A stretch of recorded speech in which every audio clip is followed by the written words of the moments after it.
telling the stories about nonprofits and the people behind them. KC Cares is the intersection of the nonprofit and the profit communities, making Kansas City a better place to live, work, and play.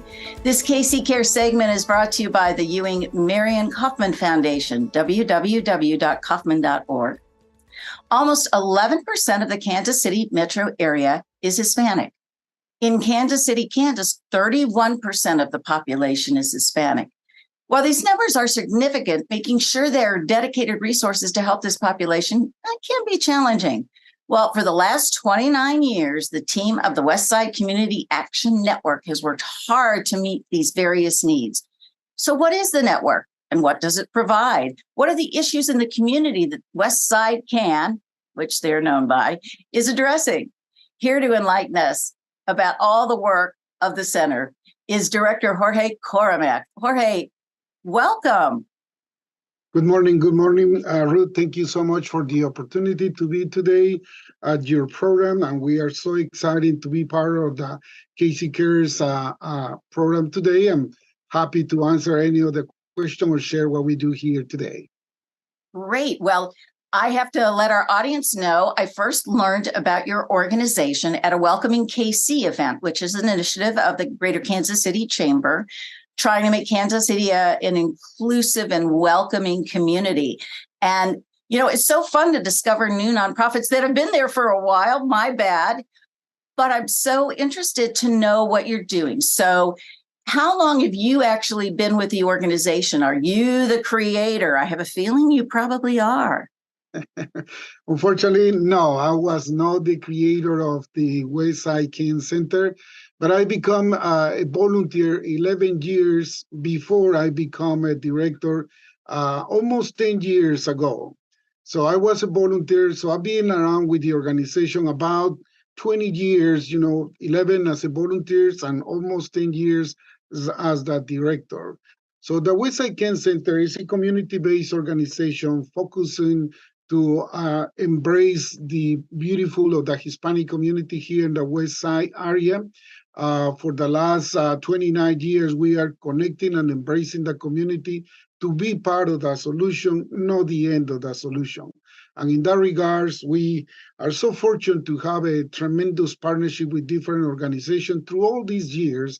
And I'm really happy to see the success, especially on the reducing on crime in the area. Don't take me wrong. We belong to this beautiful city, but this city has also tremendous challenges. But in that regards, we are so happy to be able to embrace every single family, every single citizen of the West Side. And from there, we work together with them to implement the different programs. Let's define what you're talking about when you say West Side. What area are we talking about here in the metro? We are located here in the heart of the West Side, in the Kansas City metro area. We go, or area basically, or demographic goes from Broadway to State Line, and then we go from Brisley Road to to Metropolitan, the Penn Valley area. So that's the area that we have.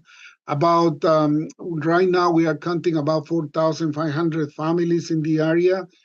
We have a lot of restaurants. About if the audience can locate it, it's going to be wrong, but to locate the Boulevard Beer, in the Southwest Boulevard, that's kind of the main center area of the West Side.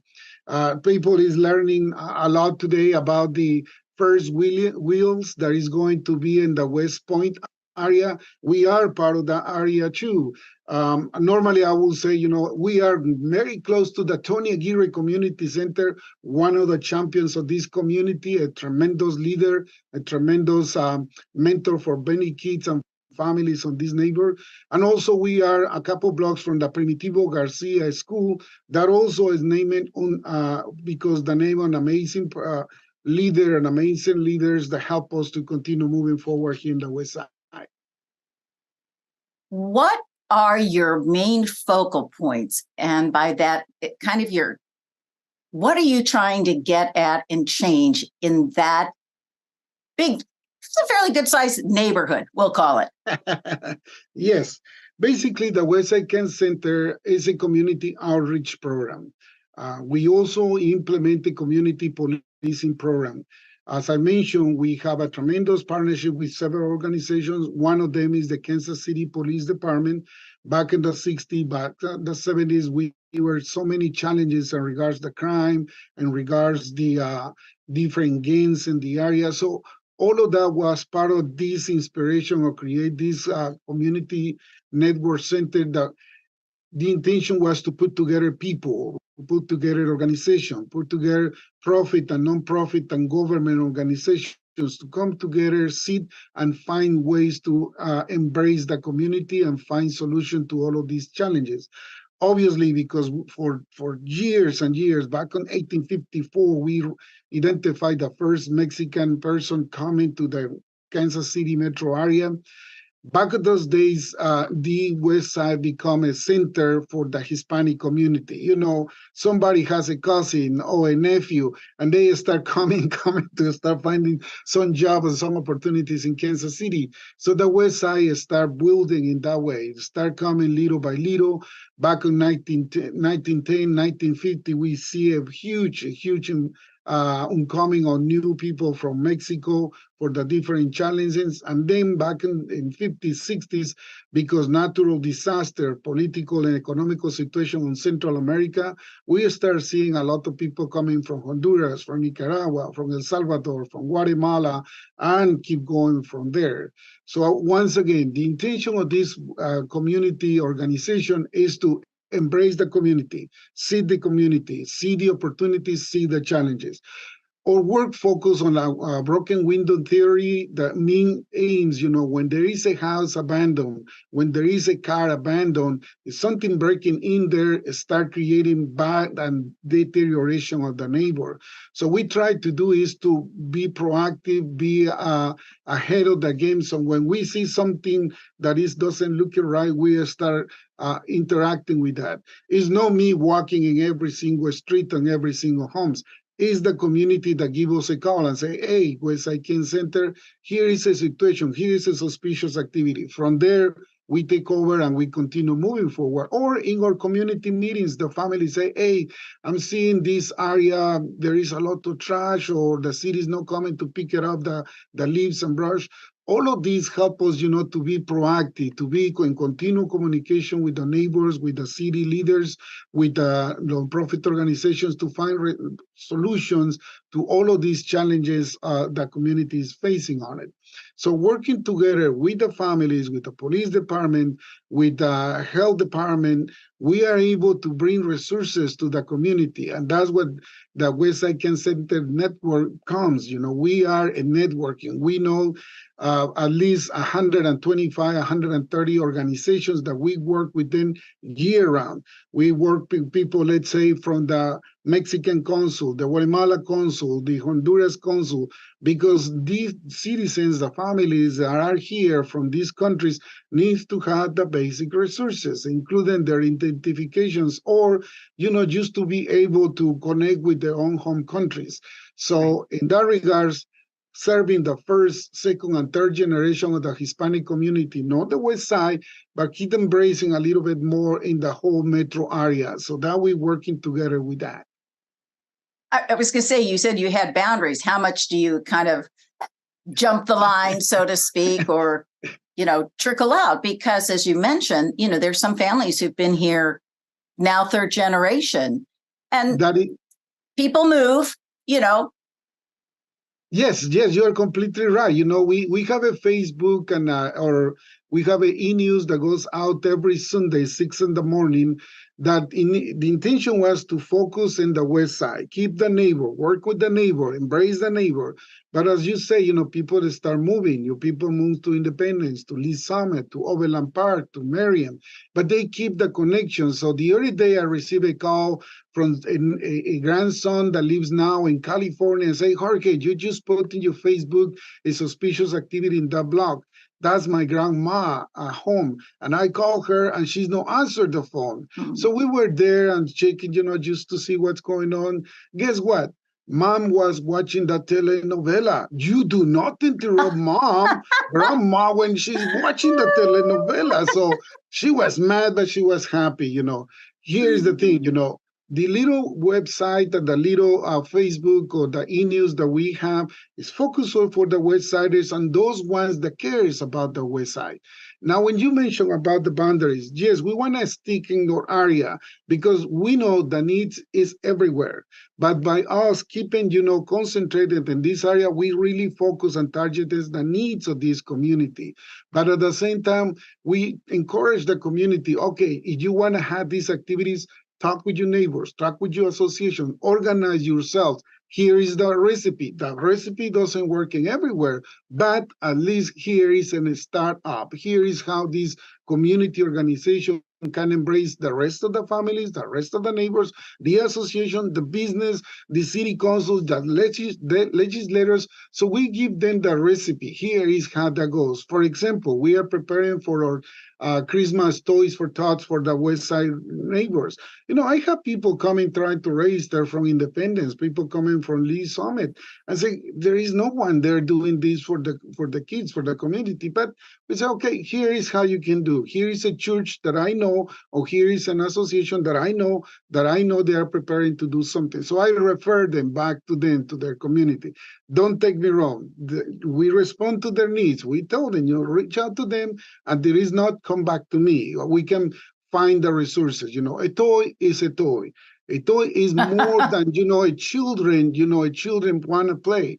It's to recognize that children deserve to be cared, deserving to receive some little present, the exciting of the elements of the years, the different seasons, when there's school supplies, to receive the school supplies, when it's, the Easter hunt, to go and Easter, to see what the eggs are and what is there. Depending the season, we focus on tell the children, we are here for you, we care about you, and there is a future for you. So that's when, we refer to the neighbors around the area that we work. That's to empower the communities that they can play a role. They can be the ones that start transforming their community by they taking proactive actions. You all are very fortunate this year, too. I think you are one of the charities that's part of the Giving Machines effort here in Kansas City, down at Union Station. How did that happen? It's just amazing, and it's very competitive to be there. I'm very fortunate that, the Kansas Center embraced volunteers to work year-round. Before the pandemic, we were managing between 150 to 200 volunteers through the year. But with the pandemic, we had to maximize our resources and bring those volunteers less vulnerable than the regular volunteers that we have. So one of the churches that reach out to us to be part of our programs is part of one of the main leadership of the Giving Machine.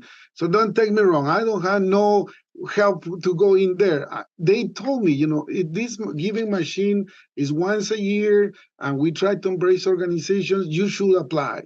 So, beginning in January, I saw the website and I type in all the information requesting, and I just leave it there to the committee that choose.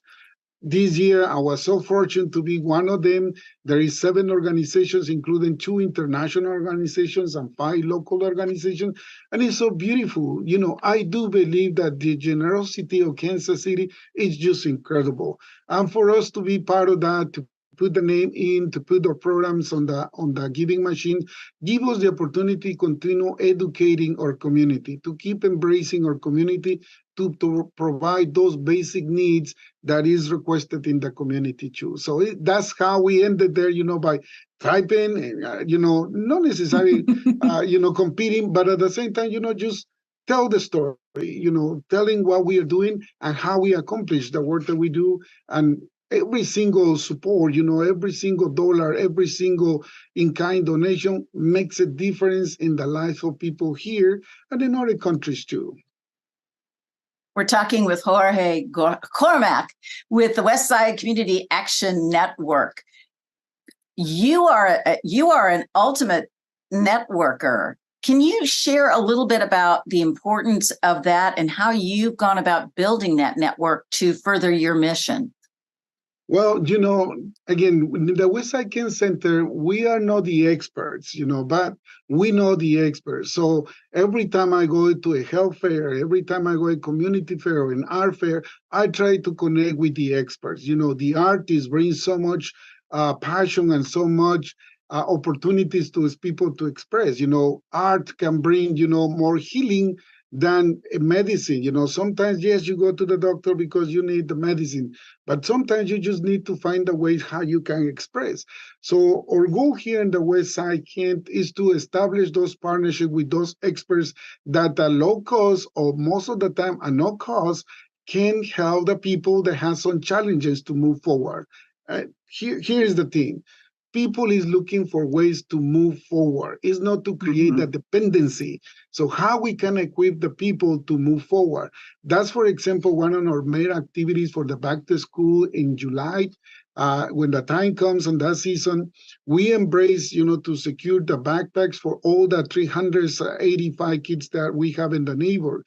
But we bring at least 23 to 30 organizations that bring amazing resources for the students, and tell the students, I'm not here just today. I'm here year round to help you to success. One of them, for example, is OSHA. They bring so much information in Spanish and English, and telling them, here is how, when you go to work as a teenager, as a high schooler, here is your rights. Here is the safety that you need to look after. And educating that child, we are educating the family, and we are empowering the community to continue seeking for the safety, but be proactive members of the community. The health department, say, here is the vaccines that you needed, but we had the flu vaccines, we had the booster vaccine. So they bring all of these resources that help them. The banks, we have an amazing partner bank organization. It's no promotion, but it's the truth. Harvest Bank invests so much in the community. For the last 22 years, they are being one of the partners that say, okay, here is your financial advice. When you say $25, you will be earning this interest, and that will help you for your college and when you apply for your scholarship. So all of those, and telling them, savings, a single penny, a dollar, will help you to keep building your future by securing financial support to apply for your college or your technical career. So that's the beautiful of create those type of partnerships. Churches, nonprofit organizations, business. Even the city councils. To come and say, hey, you electing me to be your city council, how I can serve you. Regardless political parties or regardless what neighbor you are. Here I am to serving you. I'm the city council for Ward 4, so how I can serve you. So we educate our citizens to tell them, okay, here is the challenges that we are seeing in a little street, in a little community in the city. By them being proactive members, how we can build in this relationship. Again, it's not just about the organization, but why and how we empower our citizens to be proactive members of the community. That's what we're looking for, this partnership. Even, Casey cares, but you give us the opportunity to share. We are educating. You are educating your listeners in regards, okay, here is a little formula. By us interacting proactive every day in every single avenue, we are able to empower our community and be more care about what is happening in your surrounding areas.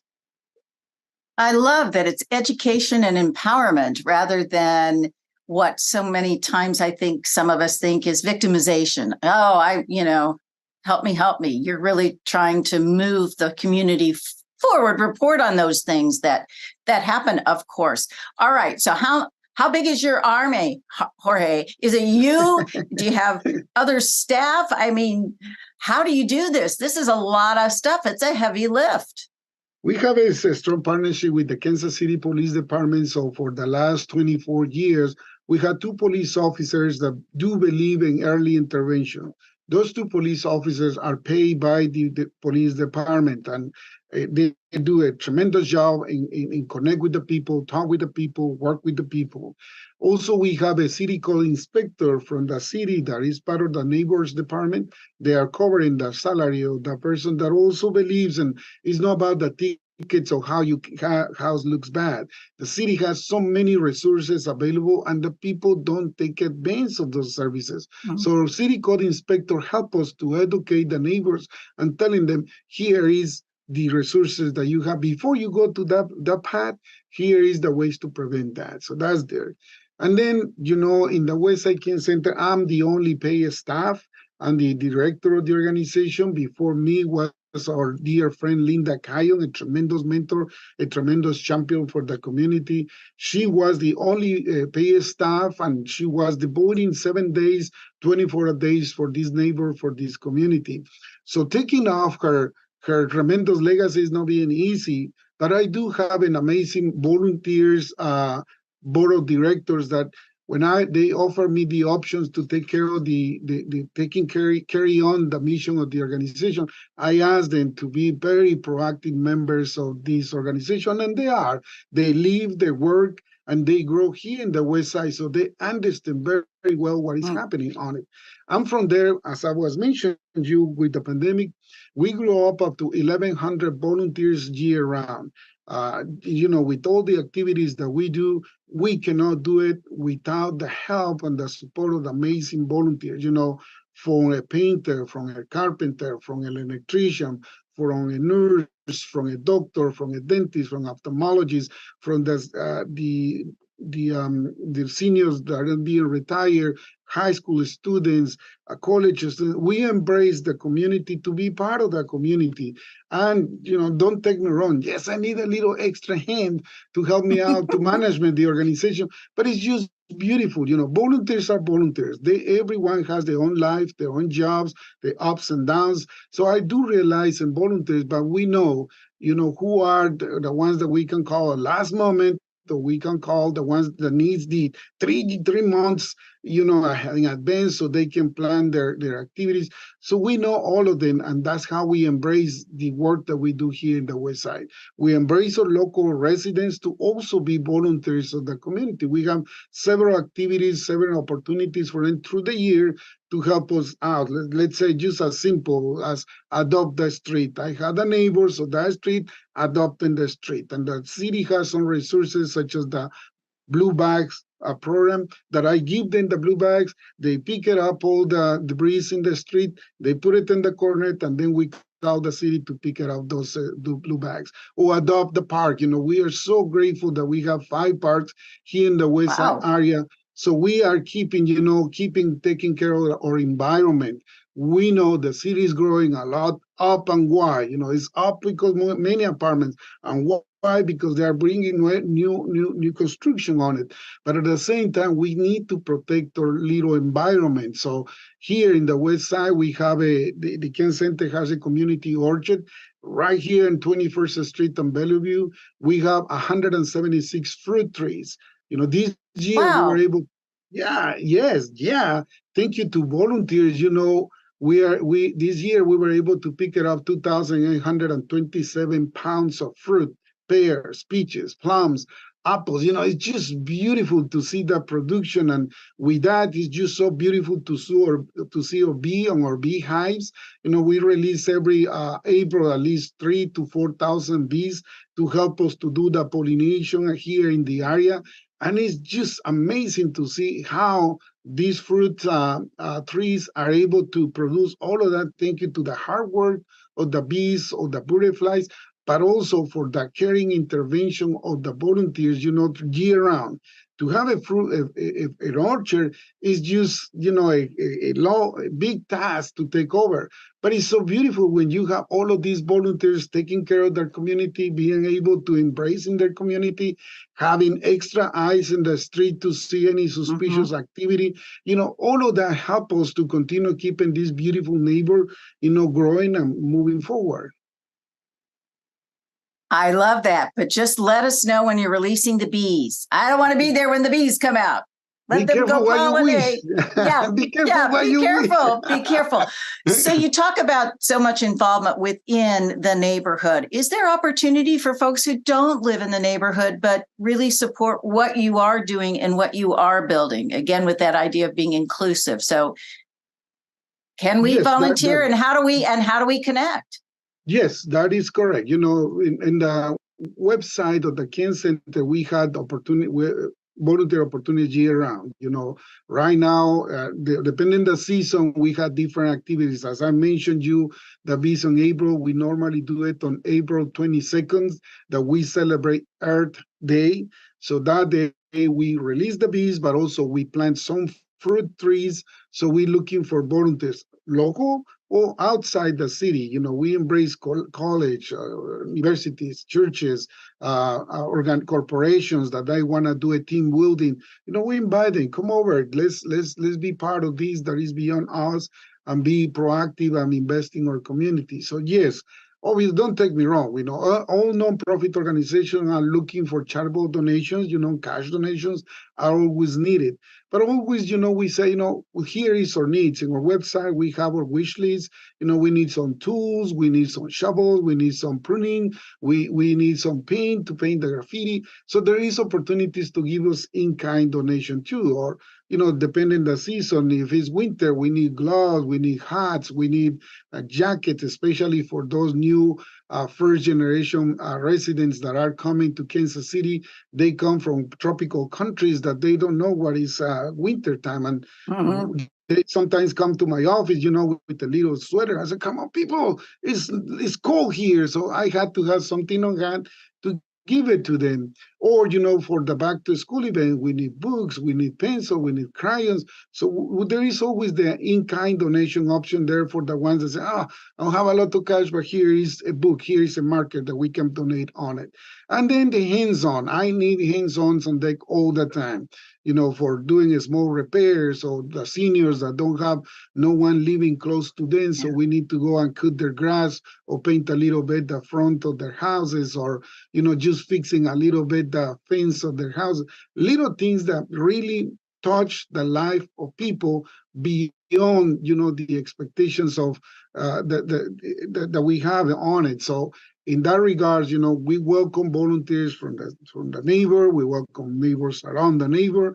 We the other day we have a neighbor that came for our giving day, and they come from Iowa and say, well, we're visiting here, how we can help. I said, okay, it's going to be Turkey Day. I need to pack all of these little items for the turkey. So let's put together all of those bags. So they spent 3 hours, just helping us from Iowa and say, well, we are here, so we want to do something. Here is. So again, in May, we have an activity called Remote Learning Days.